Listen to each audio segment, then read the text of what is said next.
Pupus, although appetizers can totally be the star of the show. And today I'll be teaching you a flavor-packed recipe that'll be sure to please. So stick around.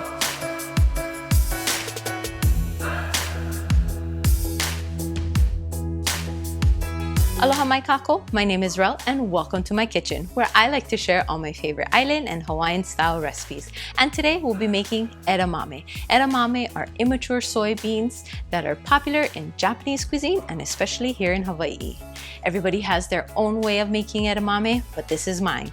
So hele mai, come along and let's make some edamame. First we'll make the sauce. You'll only need a few ingredients. To a small bowl, you'll add shoyu, granulated sugar,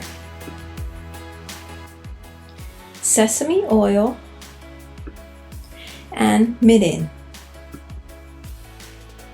Then you'll need to add some minced garlic. I like to use this garlic press. I'll link the one I have in the description box below.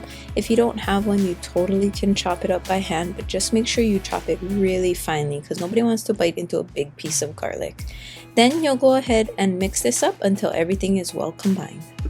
Fresh edamame are hard to come by, especially here in Hawaii. If you can find some at your local Japanese market or farmer's market, by all means, you can totally use that. Here, we often will get them frozen in the freezer section. You can buy them in the pods, and we'll use that for this recipe, or you can buy them shelled. Edamame need to be cooked before you eat them. If you eat them raw, they can cause some digestion issues, and you definitely don't want that. Set a pot of water over high heat and add salt so that the water is as salty as the ocean. Once the water is hot, you can go ahead and add the edamame in.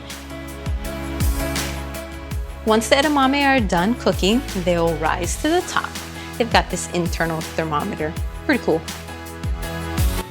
After about 3 to 5 minutes, the edamame will be done. As you can see, most of them have floated up to the top. You can use a strainer to remove it from the water like this, or you can go ahead and pour out all the water into a colander to catch the edamame.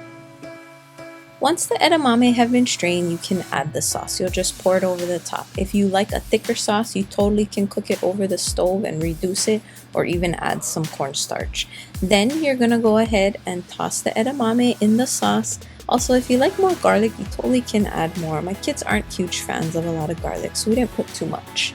And then you can serve them warm or chilled. Enjoy!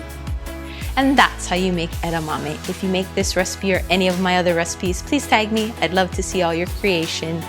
If you like this video and you want to see more island and Hawaiian style cuisine, then check out this playlist here.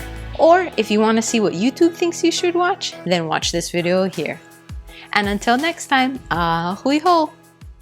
Thank you for watching my mom's video.